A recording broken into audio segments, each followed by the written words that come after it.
عليكم ورحمة الله وبركاته. الحمد لله رب العالمين، والصلاة والسلام على سيدنا ونبينا وحبيبنا محمد وعلى آله وأصحابه أجمعين. رب اشرح لي صدري ويسر لي أمري واحلل عقدة من لساني يفقه قولي. اللهم افتح علينا فتوح العارفين وارزقنا فهم النبيين وإلهام الملائكة المقربين. يا حي يا قيوم يا رب موسى وهارون ونوح وإبراهيم ومحمد صلى الله عليه وسلم. أكرمنا بجودة الحفظ والفهم وارزقنا الحكمة وثبات الذهن والعقل والحلم والعلم والنجاح في الدنيا والآخرة بحق سيدنا محمد صلى الله عليه وسلم يا رب العالمين. أما بعد، alhamdulillah, bersyukur kita kehadrat Allah Subhanahu wa taala kerana dapat kita sama-sama pada pagi ini meneruskan lagi pengajian kitab kita Al-Qawlut Tam fi Ahkamil Ma'mumi wal Imam, karangan Syekh Ibn Imad rahimahullahu ta'ala, yang meninggal dunia pada tahun 867 Hijriah. Pagi ini kita masih lagi membicarakan berkaitan tentang sembahyang berjemaah dan juga bacaan-bacaan ketika di dalam solat. Qala al-musannifu rahimahullah wa nafa'ana Allahu bi'ulumihi fid darain amin. Disunatkan bagi munfarid membaca surah-surah yang panjang. Betul. Disunatkan bagi orang yang sembahyang seorang diri baca ayat panjang-panjang kalau sembahyang seorang diri. Tapi kalau sembahyang berjemaah macam mana?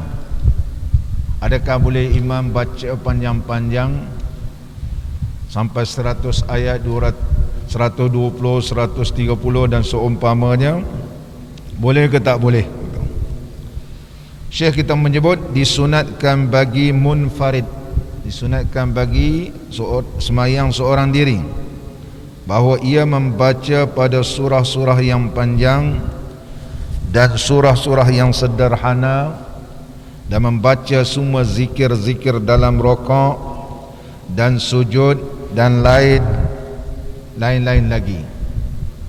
Membaca surah-surah yang panjang, surah yang sederhana dan surah pendek disebut dalam istilah fiqh iaitu qisarul mufassal, tiwalul mufassal, awsatul mufassal.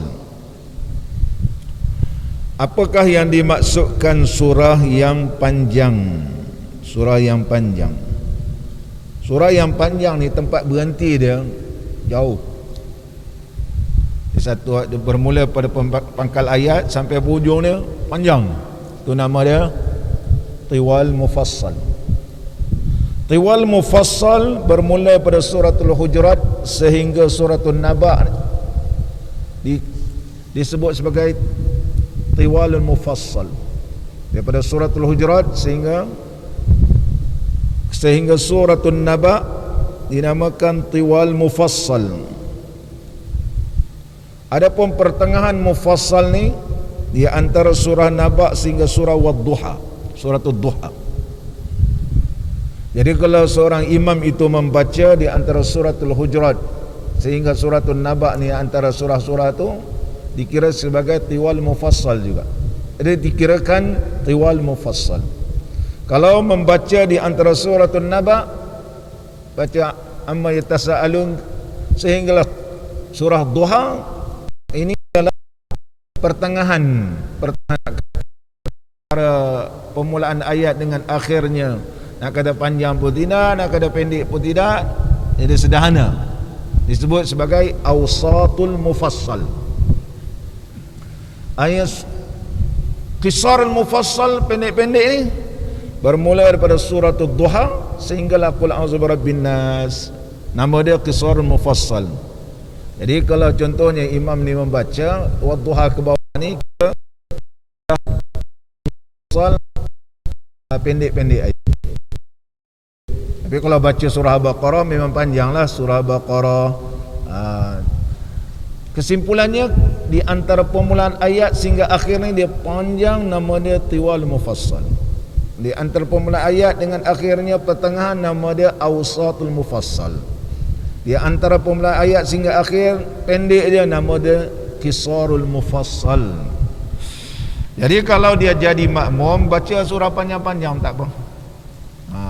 Lagi panjang baca lagi bagus. Imam Syafi'i dia suka begitu. Tidak suka sujud lama. Sebab sujud lama minta banyak, tapi puji Allah sedikit. Imam Syafi'i tak suka. Imam Syafi'i suka baca surah panjang. Kalau nak doa panjang pun sujud berbaloi lah. Dia baca surah Qul Huwallahu Ahad, sujudnya macam baca surah Baqarah. Jadi tak balance. Kalau nak sujud lama baca surah panjang-panjang. Setelah memuji Allah kita menyebut nama Allah, berbaloilah kalau minta panjang.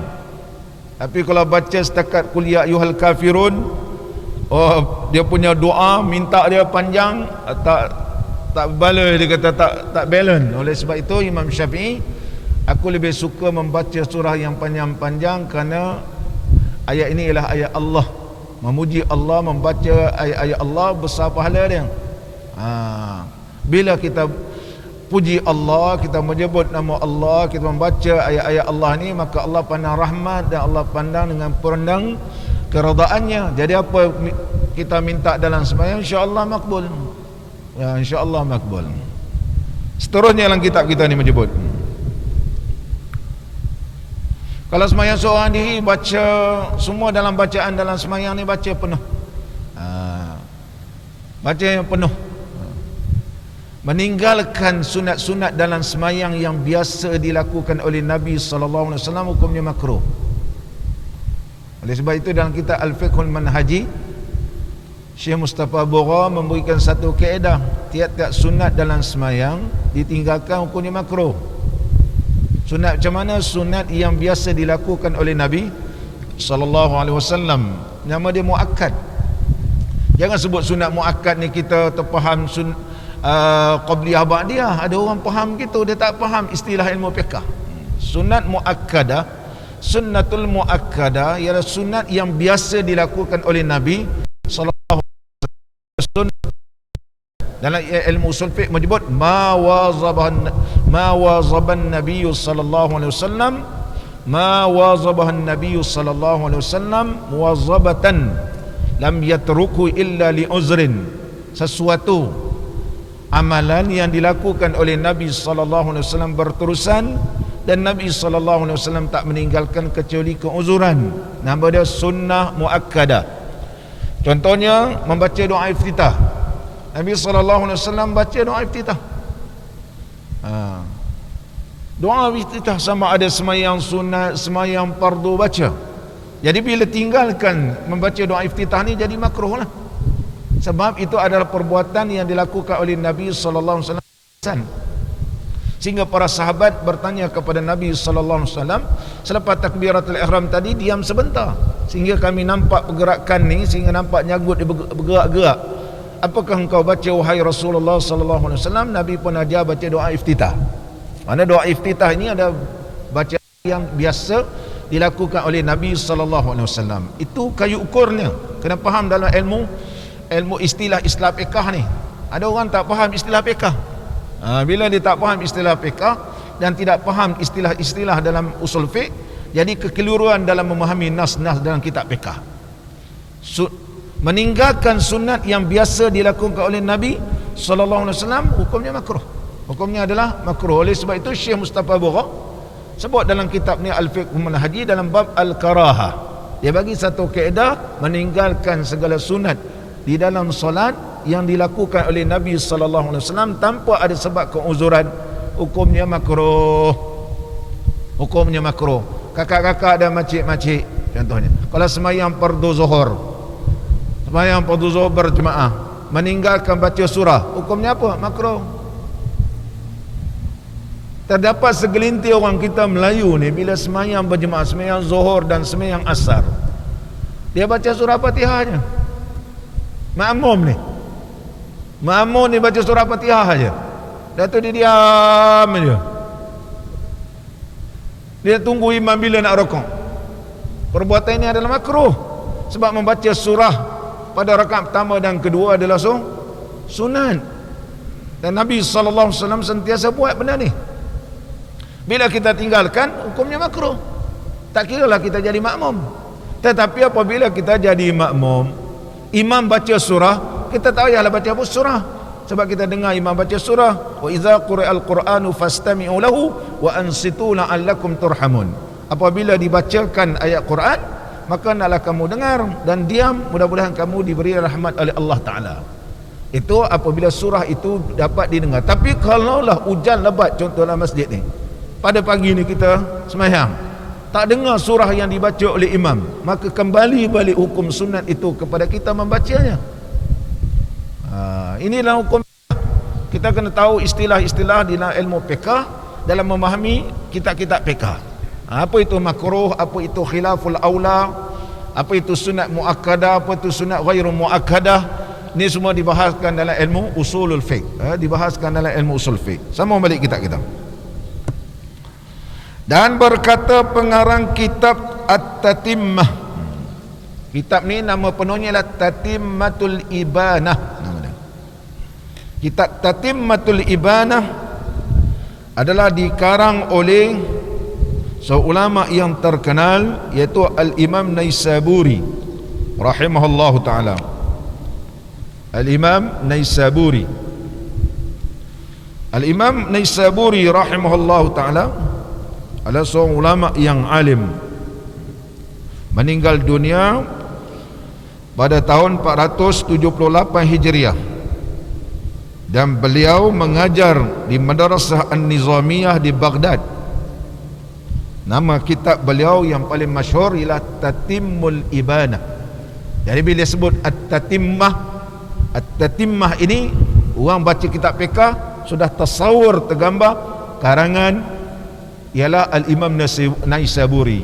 Apa nama kitab penuhnya? Tatimmatul Ibanah. Nama Tatimmah Al-Ibanah Al-Imam Naisaburi. Dan lain-lain, dan juga lain daripada karangan Syekh Al-Imam Naisaburi. Lagi makruh hukumnya bagi imam memanjangkan bacaan, melainkan jika disukai oleh para makmum dengan demikian. Jadi imam jangan baca panjang-panjang. Biasanya tak adalah sampai 100 ayat kan. Sayyidina Mu'az radhiyallahu an bila jadi imam sembahyang fardu isyak, jadi dia baca ayat panjang-panjang. Di antara makmum ini ada seorang ni, dia terus keluar, mufaraqah terus, dia sembahyang seorang diri. Kemudian dia mengadu kepada Nabi SAW. Sayyidina Mu'az ni kalau jadi imam baca panjang-panjang, orang dah letih balik kebun, dia kata. Bila jadi imam sembahyang isyak, baca panjang-panjang hampir kat 100 ayat. Pensan kita kalau 100 ayat ni, bukan baca 15 ayat, ini baca sampai dekat 80 ayat. Baca 80, 120, panjang. Ataupun katakan kita ni pada sembahyang isyak baca surah Mulk penuh, sebab balik ni tak payah baca surah Mulk lah, sebab dah terdengar imam baca surah Mulk. Contoh dia panjang ayat panjang-panjang. Pakcik-pakcik belakang ni ada yang semput, ada sakit lutut dan sebagainya. Seorang jemaah ni dia keluar, kemudian beritahu kepada Nabi SAW, Sayyidina Mu'az ni baca panjang-panjang. Maka Nabi SAW tak terus menerima aduan ini, pergi tanya kepada Sayyidina Mu'az, benarkah baca, adakah kamu telah membawa satu fitnah kepada kaum iaitu penduduk kampung kamu. Jadi Sayyidina Muaz tanya, apa fitnahnya? Betul kau baca ayat panjang-panjang? Dia kata betul. Sebab sembahyang isyak kena bacalah panjang. Sebab sembahyang isyak baca panjang. Dia antara waktu yang kita disunat baca surah panjang-panjang ni, iaitu waktu subuh. Waktu subuh, sebab waktu tu dia panjang, boleh baca panjang. Waktu zuhur, waktu asar dia pendek. Jadi waktu-waktu ni, waktu maghrib, kena baca pendek. Dibacakan surah-surah yang pendek. Tapi waktu subuh, waktu isyak dia panjang, maka boleh dibaca gitu. Boleh dibaca panjang. Tetapi Sayyidina Muaz tak faham bahawa sesungguhnya dia jadi imam. Oleh sebab itu dalam kitab Hikam menyebut wa yaqra'u fil maghrib bi qisar mufassal. Kalau sembahyang maghrib baca surah pendek-pendek, tempat berhenti dia pun pendek-pendek. Wa yaqra'u fil isya bi wasatil mufassal. Tapi sembahyang isyak baca di antara nak kata panjang nak kata pendek pun tidak. Wa yaqra'u fis subhi, subuh tadi, bi tiwalil mufassal, baca ayat panjang-panjang supaya ia memberikan satu kekuatan bila kita mulakan bangun kita dengan ayat-ayat Allah, dia jadikan sebagai vaksin bagi kita lah untuk kita berhadapan dengan dunia lepas ini. Itu sebab baca waktu subuh ni baca ayat panjang-panjang. Jadi Sayyidina Muaz dinasihatkan oleh Nabi SAW akan datang kalau jadi imam, bacalah wasyamsi wa duhaha.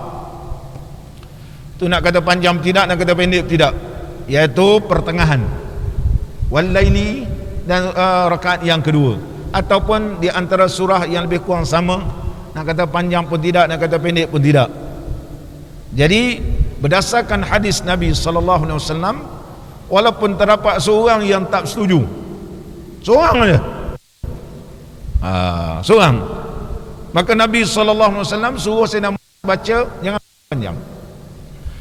Berdasarkan hadis itu, ulama mengambilkan hukum istinbat ataupun disebut dalam istilah mengaji fiqh ni takhrij al-masalah, mengeluarkan masalah. Mengeluarkan masalah berdasar hadis itu banyak. Di antara apa hukum kita berimam dengan orang sembahyang sunat. Kerana Sayyidina Muaz radhiyallahu an, dia dah sembahyang dengan Nabi sallallahu alaihi wasallam di Masjid Nabawi. Dah habis sembahyang, balik kampung, jadi imam pula sembahyang isyak. Sebab orang kampung ni dia lambat. Macam kita dulu kalau zaman duduk kampung, orang baru balik daripada sawah, balik kan, sembahyang isyak ni lambat. Ni zaman-zaman dulu Jeffrey, zaman pakai lampu gasolin.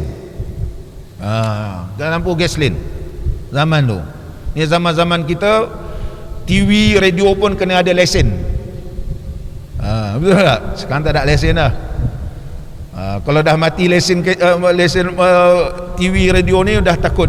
Mak kata pergi pejabat pos, pergi renew. Anak-anak sekarang tak tahu cerita ni. Dulu kalau pakai TV ni, pakai radio kena ada lesen. Betul ya, ada lesen. Kalau mati lesen datang orang cek ke rumah, tak mengelutar kita, takut kena saman. Itu zaman-zaman dulu. Zaman dulu isyak ni lambat orang datang. Jadi Sayyidina Muaz balik kampung, dia jadi imam. Jadi kedudukan Sayyidina Muaz ni di sembahyang sunat. Orang kampung jadi makmum, dia fardu bagi dia. Boleh ke orang sembahyang fardu ikut orang sembahyang sunat? Kedudukan tu sunat. Tak sembahyang pun Sayyidina Muaz, dia dah sembahyang lah. Jadi ulama menyatakan inilah dalil menunjukkan orang sembahyang fardu boleh ikut orang sembahyang sunat. Jadi kalau contohnya kita datang ke masjid, kita tengok ada orang sembahyang, tak payahlah kita tanya dia sembahyang sunat atau sembahyang fardu, ikut je. Jangan dia sembahyang jenazah sudah gitu. Kita ikut je. Orang kita Melayu ni lalu tanya, dia sembahyang sunat ke? Dia sembahyang sunat, dia pun sembahyang seorang. Boleh orang yang semayang fardu ikut orang semayang sunat berdasarkan hadis tadi. Berdasarkan hadis tersebut boleh bagi makmum, contohnya tak nak ikut imam di mufaraqah. Dan berdasarkan hadis tersebut, iaitu tidak semestinya seorang imam berniat menjadi imam, sebab dia kedudukan dia sunat. Jadi kalau kita nak ikut orang sembahyang sunat, tiba-tiba kita tengah sembahyang sunat, ada orang pergi ikut kita, macam mana pula aku nak tukar niat? Aku sembahyang sunat ba'diyah, dia ni sembahyang fardu isyak, boleh tukar? Tak boleh tukar lah. Teruskan berniat sembahyang sunat ba'diyah isyak, yang makmum ni sembahyang fardu isyak, dan makmum ini pula boleh berniat jadi makmum. Tidak semestinya imam yang diikut itu mesti sama, dia ni sembahyang fardu, dia sembahyang sunat pun tak apa, berdasarkan hadis kisah Muaz radhiyallahu anhu. Dan berdasarkan hadis kisah Muaz ni, bolehkah kerana seorang ni tak mau ikut kita, imam terpaksa baca surah pendek?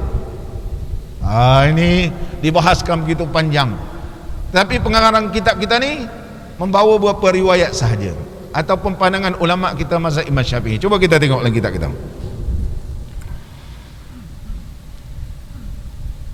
Melainkan jika disukai oleh para makmum dengan demikian itu. Saya kalau jadi imam, semua makmum yang ada di qaryah saya memang suruh saya baca panjang, tak apa, tak ada masalah, redha semua. Dan sesungguhnya telah dinukilkan oleh Al-Imam Syafi'i rahimahullahu ta'ala atas yang demikian itu dalam kitab Al-Imam Syafi'i rahimahullah. Imam Syafi'i ini banyak, di antara paling masyhur ya Al-Imla, Mukhtasar Muzani, kemudian kita Imam Buaiti, anak murid dia susun Al-Imam Buaiti, tapi masyhur Maka berkata ia, Al-Imam Syafi'i berkata, wajib bagi imam bahawa mentakhfifkan semayang. Dia kata, Imam Syafi'i menyebut dalam wajibul imam an yukhaffifas salat yukmilaha. Kalimat tu wajib. Imam Syafi'i sebut wajibul imami an yukhaffifas salata. Dalam wajib bagi imam bahawa mentakhfifkan, meringankan salat dan menyempurnakannya. Salat ni kena sempurna, walaupun nak ringkas, jangan sampai ringkas langsung tak baca subhana rabbiyal a'la contohnya 3 kali. Jangan nak ringkas sampai baca sekali je, baca 3 kali. Kalaulah contohnya makmum reda, baca bacaan sujud yang lain. Tapi jadi makmum imam, dia boleh sampai 5 kali atau 5 kali, paling tinggi pun paling banyak setakat 7 saja. Subhana rabbiyal a'la, subhana rabbiyal a'la, subhana rabbiyal a'la. Lebih daripada itu jadi makruh, panjang sangat. Nak baca subhana rabbiyal a'la pun boleh, subhana rabbiyal a'la wa bihamdih. Wa bihamdih itu tambahan, ada riwayat Al-Imam Tirmizi, tapi riwayat Bukhari, Muslim a'la, dua-dua boleh. Siapa nak baca subhana rabbiyal a'la pun ada riwayat. Dalam mazhab Imam Syafi'i subhana rabbiyal a'la wa bihamdih, sebab Al-Imam Tirmizi ulama Syafi'i dia tambah wa bihamdih. Dan sebab itu baca kitab mazhab Imam Syafi'i, Al-Imam An-Nawawi menyebut dalam kitab dia subhana rabbiyal a'la. Kitab-kitab yang lain ada subhana rabbiyal a'la wa bihamdih. Benda ni tak perlu kita bertelagah, siapa nak baca baca, sebab dia menggabungkan 2 riwayat. Sama balik kita. Melainkan apabila sembahyang ia dengan jamaah yang ramai. Imam ni jadi imam kepada jemaah yang ramai, dan mengetahui imam hal mereka sukakan bacaan yang panjang. So, imam tahu semua baca, imam tahu jemaah yang hadir ni memang suka imam ni, sebab imam ni kalau baca panjang pun sedap. Macam rasa-rasa macam depan Kaabah pula semayang, dengan suara exactly macam imam Masjidil Haram. Kalau tak sama pun iras-iras lah begitu. Oh, seronok begitu. Dan jika diketahui, ada kata bahawa makmum suka, maka pada ketika itu barulah disunat memanjangkan bacaannya. Tapi kalau masjid tu di tepi jalan, kita pun tak tahu makmum semua tu redha tak redha. Ada orang contohnya singgah masjid kita ni kerana ada hajat, bersinggah sekejap nak meneruskan perjalanan. Macam mana kita nak tahu makmum ni semua redha, sebab masjid kita pun tepi jalan. Lainlah masjid kita jauh-jauh, macam Jeffrey duduk mana, Tehil, duduk masjid jauh sana kan. Orang kampung saja dah tahu dah imam ni memang baca begitu, tak payah tanya-tanya dah. Ni masjid tepi jalan dia lain hukum dia. Dan jika diketahui oleh imam bahawa para makmum sukakan bacaannya yang panjang, tetapi masjid terbuka kepada orang ramai, masjid tepi-tepi jalan ni, dengan sekira-kira mungkin ada orang lain yang datang setelah imam itu masuk berjemaah dengan mereka. Ni orang singgah semayang ni. Macam mana? Maka dengan keadaan itu pun hendaklah ia meringankan sembahyang juga, dan janganlah sangat memanjangkannya. Kalau kita jadi imam, macam sembahyang masjid Tengkera, itu masjid tu tepi jalan tu, pelancong-pelancong datang dan sebagainya, orang singgah, ataupun orang kita sendiri pergi ke berjalan-jalan singgah, jangan panjang-panjang. Biasa-biasa di antara contohnya Sabihis, hal atak hadisul ghasyiyah, ini kalau dibaca pun tak panjang, tak upa panjang. Panjang ni sampai nak berhenti satu ayat tu pun panjang. Walaupun dia baca 10 ayat, tapi nak sampai penghujung ni pun panjang. Jadi dia jadi panjang lah, walaupun dia baca 5 ayat, walaupun dia baca 10 ayat. Berbeza kalau baca surah Asy-Syams, wasyamsi wadhuhaha, tapi pendek-pendek, wasyamsi wadhuhaha, pendek di tempat berhenti dia. Kalau dia baca sampai 10 ayat pun taklah rupa panjang begitu. Fatwa Ibnu Salah, Ibnu Salah punya fatwa pula. Al-Imam Ibnu Salah ni seorang ulama yang alim. Nama beliau ialah Utsman Ibnu Abdul Rahman. Nama dia lah Utsman Abdul Rahman Ibnu Utsman Al-Kurdi, mana berbangsa Kurdis. Meninggal dunia pada tahun 643 Hijriah. Al-Imam Ibnu Salah ni seorang ulama yang alim. Dia alim ilmu fiqh, alim ilmu hadis. Di antara kitab fiqh beliau yang terkenal Nukatut Tanbih. Kitab Tanbih ni ialah karangan Imam Syirazi. Kemudian dia bagi komentar sedikit karangan Imam Syirazi ni, nama dia Nukat Tanbih, Nukatut Tanbih. Di antara juga Nukat Al-Muhazzab, karangan Al-Imam Syirazi juga. Imam Syirazi mengarang kitab Muhazzab. Muhazzab. Kemudian dia bagikan komentar, nama dia Nukatul Muhazzab. Kitab Tanbih ni disyarahkan oleh ramai ulama. Ibn Rif'ah syarah kitab Tanbih hampir kepada lebih 20 jilid. Nama dia Kifayatut Tanbih. Kifayatut Tanbih. Panjang. Saya pun sendiri tak ada. Kalau nak pun tengok download je. Sekarang download PDF dia. Banyak sangat, sampai 20 lebih. Ada lagi karangan kitab Tanbih ni disyarahkan oleh ulama. Al-Imam As-Sayuti mengarang syarah Tanbih 2 jilid. Kemudian Imam Khatib Syarbini telah mensyarahkan kitab Tanbih Imam Syirazi ni sebanyak 8 jilid. Nama dia An-Najmul Thaqif fi Syarh Tanbih.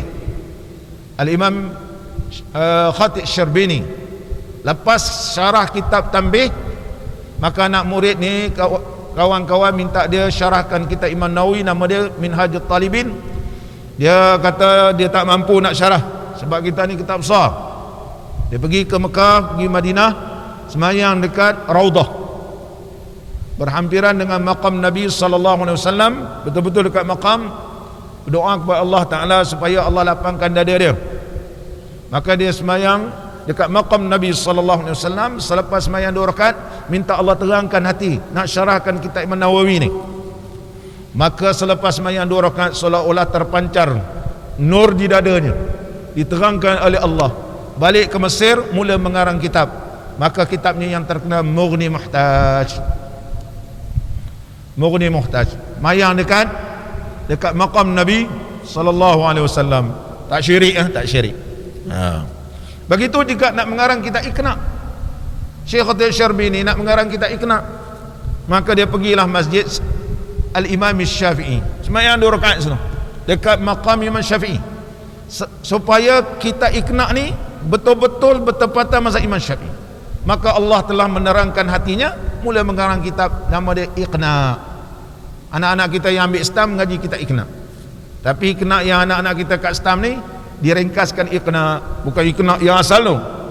Baca kitab Iqna asal tu pening budak-budak, sebab dia banyak istilah. Kitab Iqna. Jadi Al-Imam Khatib Syarbini semayang dekat masjid Al-Imam Syafi'i. Kalau kita pergi Mesir sekarang ni, masjid Imam Syafi'i ni sudah tersegam indah. Zaman saya belajar dulu, Allah, dulu tak jaga sangat. Sekarang dah buat tarmim, dah renovation. Dulu tepi-tepi masjid tu tak ada orang menjual apa sekarang dah habis naik bangunan dah, cantik lah. Kubah dia pun cantik. Masjid Al-Imam Syafi'i di Mesir. Siapa pergi ziarah Mesir, bolehlah ziarah tempat-tempat ni. Di antaranya Syekh Khatib Syarbini juga, maqam dia pun sekarang telah dicantikkan sekarang ni, Al-Imam Khatib Syarbini. Sama balik kita. Ini nama Syekh Ibn Salah ni. Di antara kitab beliau Adabul Mufti wal Mustafti. Nak jadi mufti, baca kitab beliau ni, Adabul Mufti wal Mustafti. Adab seorang mufti dan orang yang minta fatwa. Macam mana nak memberi fatwa, baca kitab Ibn Salah. Banyak kita Adabul Mufti wal Mustafti ni. Di antara Ibn Salah, di antara Syekh Ahdal mengarang 2 jilid kitab Adabul Mufti wal Mustafti. Ni jadi mufti ataupun jadi ahlul lujnal fatwa, belajar kitab Adabul Mufti. Dan di antara kitab beliau Al-Fatawi, iaitu fatwa dia. Jadi pengarang kitab kita ni tak rujuk kitab Nukat Tanbih, tidak merujuk dalam kitab Nukat Muhazzam, tidak merujuk dalam kitab Adabul Mufti wal Mustafti, tapi dia tengok dalam kitab fatwa dia, Al-Fatawi li Ibn Abi Salah. Apa disebut dalam kitab Fatawi dia, fatwa dia? Tersebut dalam kitab Fatawa Syekh Abu Amr, bukan Umar, Amru Ibn Salah. Jika para makmum yang hadir dalam sembahyang jamaah itu sukakan bacaan panjang, jemaah yang hadir ni memang suka imam baca panjang, melainkan seorang 2 sahaja yang tidak suka dipanjangkan bacaan. Yang tak suka ni 2-3 orang je. Dia kata tuan imam ni baca panjang lah, dia kata. Aku tak suka lah dia baca panjang, kalau boleh baca Qul Huwallahu Ahad je. Ada seorang 2, tapi kena tengok seorang 2 ni sebab apa dia tak suka. Sebab apa dia tak suka? Ada seorang 2 tak suka dipanjangkan bacaan, dia ada alasan, sebab sakit atau sebagainya. Sebab dia sakit ataupun dia ada hajat. Maka hendaklah ditilik lebih dahulu jika kehadiran orang yang seperti ini sekali 2 sahaja datang berjamaah. Yang tak suka ni dia bukan hari-hari datang, jarang-jarang, kadang-kadang, macam bahasa Piramli, kadang-kadang, bukan selalu. Ni pakcik ni malam Jumaat dia datang sebab baca Yasin. Kalau dia datang ni dia memang tak suka, mengongot dah, imam baca panjang. Aku dah lutut tak kuat, dia kata. Jadi sekali-sekali dia datang. Kalau jenis sekali-sekali ni, makmum terpaksa raikan dia. Imam terpaksa raikan makmum yang datang sekali-sekali ni. maka hendaklah sembahyang itu diringankan. Dia kata ringankan. Kalau pakcik ni datang, imam ringankanlah. Sikit-sikit dia tak tahu. Kalau dah panjang tu dia bagi isyarat tu. Ataupun panjang sikit tu imam baca, mula perut keluar angin. Kata. Kacau. Dia tak boleh tahan lama kan. Angin keluar. Ni kalau sekali-sekali kita raikan. Tapi kalau memang jemaah tu regular, memang betul tiap waktu dia datang, kerana dua orang ni yang lain suka, tak payah raikan. Dua orang je tak suka, yang lain suka. Macam mana? Tetapi orang yang seperti itu selalu datang menghadiri sembahyang jemaah di tempat itu, maka hendaklah sembahyang dipanjangkan kerana meraihkan bagi hak para makmum yang redha dipanjangkan sembahyang. Begitu. Yang lain redha, maka dua orang tak redha, ya Allah khalas. Kalau jemaah lain kata, kalau kau tak suka, kau jangan sembahyang, pergi masjid lain. Kami suka. Dulu saya di Mesir, bila sembahyang Qiyamul Lail, sana rakaat pertama 1 juzuk, rakaat 2 juzuk, naik kepada 4 juzuk. Seorang makmum ni bangun, pergi kat tok imam, baca pendek-pendek. Tok imam ni railah dia, pun bacalah tak sampai setengah juzuk, dia pun rukuk seperti biasa, masuk rakaat yang kelima, keenam, macam tu. Bangun makmum lain, pergi marah kat orang ni. Orang nak Qiyamul Lail 10 Ramadan terakhir ni, kalau kau tak mampu, kau keluar. Ya Allah, roh, dia kata. Dia kata pergi keluar. Lama orang ni, saya tengok balas, tak apa. Mayanglah sampailah 8 rakaat. Dia beri berapa juzuk? Itu biasa di Mesir, biasa. Bukan macam kita ni, orang ni tok imam dia hafalan ni kuat, hafalan dia 2 kuat. Memang kira bersahur situ. Sahur orang Arab ni senang, bukan dia bergulai-gulai, tak ada. Kita nak bawa dengan gulai pula, dengan asam pedas, dengan apa. Orang Arab makan roti dengan keju je. Dia senang, telur rebus makan. Dia punya bersahur dia senang. Kalau kita nak bersahur Masjid Al-Azim, macam-macam kena fikir, besok menu lain kan. Masjid Tegara nak buat lain pula. Ini masak kicap, besok asam pedas, ini telur pedas pula, sakit perut. Semua Arab biasa je, sama balik kita. Jadi kalau seorang dua tak setuju, tak apa, teruskan. Kalau dia ni memang biasa. Pandangan siapa ni? Syekh Ibn Salah. Dan hak mereka yang tidak luput pahala mereka tidak hilang dengan sebab kehadiran seorang dua itu yang tidak sukakan sembahyang itu dipanjangkan. Tak ada masalah, dia kata.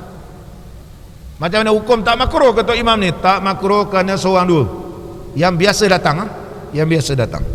Dan berkata Al-Imam Nawawi, dan huraian Ibn Salah ini pada masalah ini amat baik dan amat jelas. Dia kata bagus. Walaupun panjang pembahasan ulama, ada ulama kata berdasarkan hadis kisah Sayyidina Muaz ni, seorang dia tak setuju. Tapi sedangkan dia memang biasa semayang situ. Bagaimana?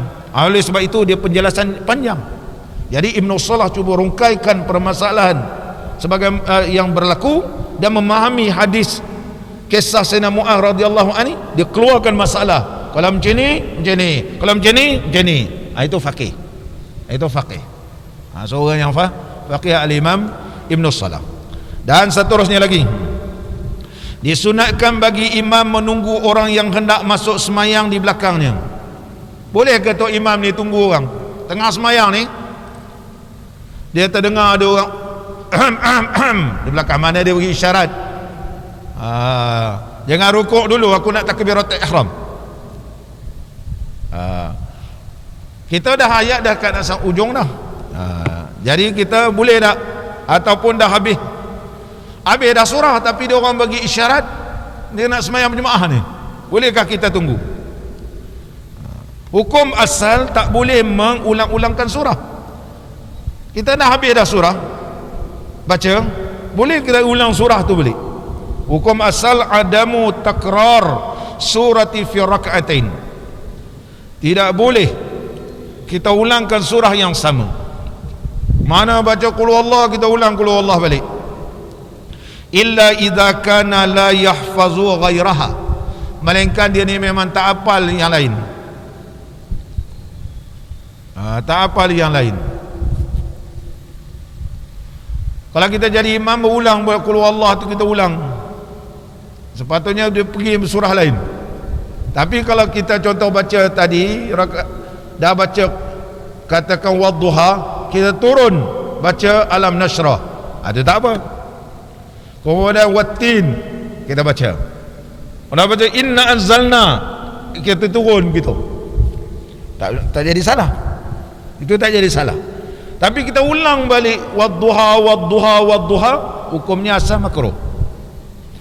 Tapi kerana kita nak tunggu jemaah ni supaya boleh sah, boleh ke? Ini dia bahaskan. Jika imam berasa dalam rukuknya atau tasyahud akhirnya ada orang yang hendak masuk sembahyang di belakangnya, maka disunatkan baginya menunggu orang itu mengikut mazhab dengan berapa syarat seperti berikut. Nak tunggu makmum ni dua keadaan sahaja, sama ada waktu rukuk ataupun sebelum nak rukuk ni kita nak supaya dia dapat rukuk sama. Makmum di belakang bagi isyarat, dia bagi isyarat. Contohnya pintu kita ni jauh, dia dah bagi isyarat Allah Allah Allah Allah Allah, dia kata dah. Dia bagi isyarat, makna dia tok imam jangan rukuk dulu, jangan rukuk. Dia sampai nak dah bentang sejadah pula, dia pun usalli kuat-kuat, usalli fardhu subhi. Tok imam dah nak rukuk ni, tak apa bagi. Kalau dia rukuk juga imam rukuk panjang sikit, sampailah dengar makmum Allahu Akbar. Dah ada Allahu Akbar, kita dengar dia baca subhana rabbiyal azimi wa bihamdih. Contoh dah habis dia baca ni, barulah sami Allahu liman hamidah. Tetapi kalau waktu kita i'tidal, tak payah tunggu sebab dia tak dapat rakaat. Dan waktu juga sunat kita tunggu makmum, kalau nak tunggu waktu tasyahud akhir. Kawan ni dah bagi isyarat kuat-kuat dah Allahu Akbar, mana dia nak semayang sama kita, jangan terus bagi salam, tunggu dia duduk dulu. Tapi kalau makmum ini tak tahu imam ni faham ke tak faham, dia lepas takbiratul ihram tak payah duduk, dia pun tak tahu status imam ni faham ke tak faham hukum PK. Aku dah bagi isyarat ni Allahu Akbar, takut Allahu Akbar dia bagi salam, biar dia bagi salam kita turun batas semayang. Oleh sebab itu Allahu Akbar, tunggu waktu berdiri. Imam pun assalamualaikum warahmatullah, assalamualaikum warahmatullah, terus baca Fatihah ataupun doa iftitah. Jangan Allahu Akbar udah tu kita turun. Imam pun assalamualaikum warahmatullah, kalau sengaja batas semayang. Oleh sebab itu disebut dalam kitab PK Fathul Qarib, maka bagi makmum ketika itu Allahu Akbar, tunggulah waktu berdiri biar imam beri salam. Tapi sunat bagi imam ini menunggu makmum kalau dia nak masuk waktu tasyahud akhir. Kalau tidak makmum ni rasa kecewa langsung, kawan dah lah berlari-lari, berlari sampai dekat sini pula dah usalli kuat-kuat, tok imam ni tak ada hati perut, dia kata assalamualaikum warahmatullah, assalamualaikum warahmatullah. Dia kecewa ni, dia masuk bilik air balik, pergi bilik air. Aku tok imam ni mau aku terajang, dia kata. Sebab dia kata aku dah lah berlari jauh-jauh. Contohnya. Oleh sebab itu boleh tunggu waktu tasyahud akhir. Ada syarat, banyak syaratnya. Jangan bersengatan lama masa menunggunya. Jangan lama sangat menunggu. Nunggu ni jangan tunggu lama-lama. Waktu rukuk nak tunggu lama-lama. Orang lain pun senang rukuk. Bukan semua makmum boleh tahan rukuk lama-lama. Jangan lama-lama. Yang kedua, jangan membezakan di antara orang yang nak masuk itu. Samakan di antara orang syarif dengan tidak syarif. Jangan yang datang ni somebody seorang kita tahu yang datang tu orang berhormat ke apa semua, tok syekh ke, kita pun pergi rokok lama. Ke tepi maknanya pengikut pengawal ataupun mengiring orang ni ke tepi tok syekh nak sembahyang ni. Tok syekh datang. Ataupun kita semua ini yang berhormat nak sembahyang ni. Tepi hormat kita pun lama tunggu. La farqa baina syarif wa ghair syarif. Tak ada beza di antara orang mulia tak orang mulia. Bab sembahyang ni semua sama. Jangan membezakan orang mulia ke tak mulia, kita tunggu supaya mereka ni dapat sama-sama takbirat, iaitu mendapat rakaat. Kalau sama rukuk dapat rakaat, tak dapat rukuk tak dapat rakaat ketika itu. Ini dia antara syaratnya. Banyak lagi syarat-syarat ni, InsyaAllah kita semua akan datang. Mudah-mudahan pertemuan kita diberkati dan diradai oleh Allah Subhanahu wa ta'ala.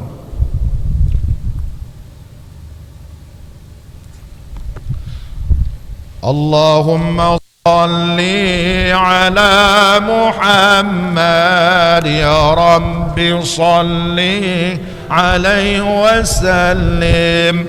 Allahumma salli ala Muhammad ya Rabbi salli alaihi wa sallim. In qila zurtum bima raja'tum ya akramal khalqi ma naqulu.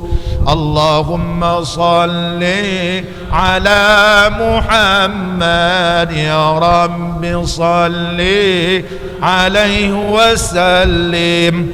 Allahumma salli ala Muhammad ya Rabbi salli alaihi wa sallim. قولوا رجعنا بكل خير واجتمع الفرع والأصول. اللهم صل على محمد.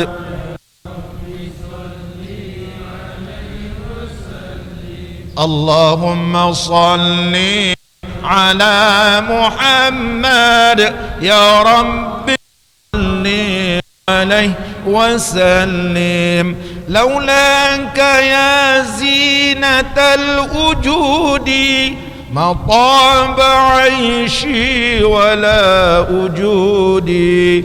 اللهم صل على محمد يا رب صل عليه وسلم. اللهم صل على محمد يا رب صل عليه وسلم. ولا ترنمت في صلاتي ولا ركوعي ولا سجودي. اللهم صل على محمد يا رب صل عليه وسلم. اللهم صل على محمد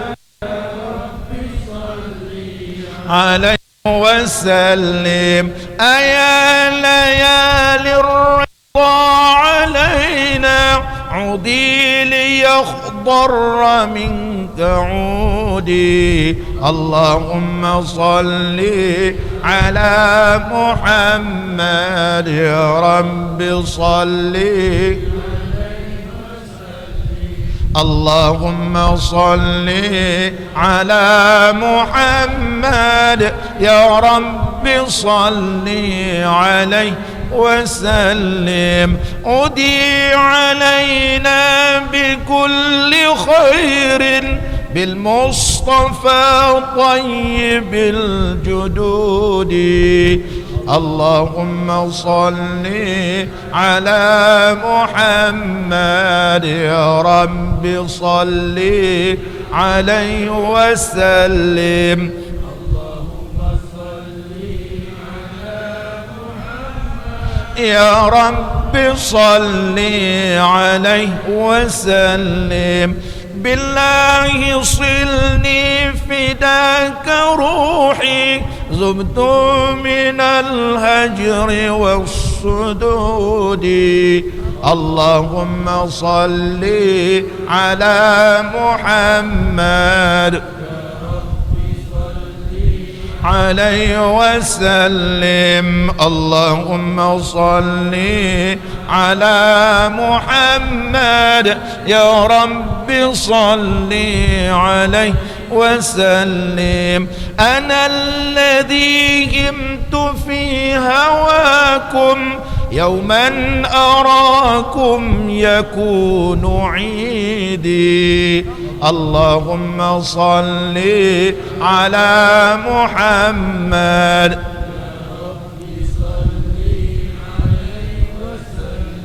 اللهم صل على محمد يا رب صل عليه وسلم. ثم الصلاة على نبينا وآله الركع السجود. اللهم صل على محمد يا رب صل عليه وسلم. اللهم صل على محمد يا رب صل عليه وسلم. الفاتحة.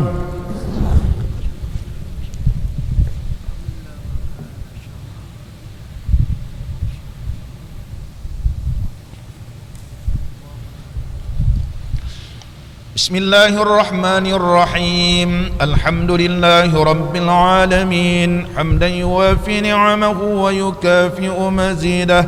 يا ربنا لك الحمد كما ينبغي لجلال وجهك الكريم وعظيم سلطانك. اللهم صل على سيدنا محمد وعلى آل سيدنا محمد. اللهم ربنا تقبل منا صلاتنا ودعاءنا إنك أنت السميع العليم وتب علينا يا مولانا إنك أنت التواب الرحيم. اللهم اجعل اجتماعنا بالرحمة وافتراقنا بالمغفرة وخاتمتنا بالسعادة وألهمنا الرشد والحكمة. اللهم حببنا في صلاة الجماعة وذكرنا بالموت كل ساعة واحشرنا مع النبي المصطفى صاحب الشفاعة. ربنا آتنا في الدنيا حسنة وفي الآخرة حسنة وقنا عذاب النار. وصلى الله على سيدنا ونبينا وحبيبنا وشفيعنا سيدنا محمد وعلى آله وصحبه وبارك وسلم والحمد لله رب العالمين. إن شاء الله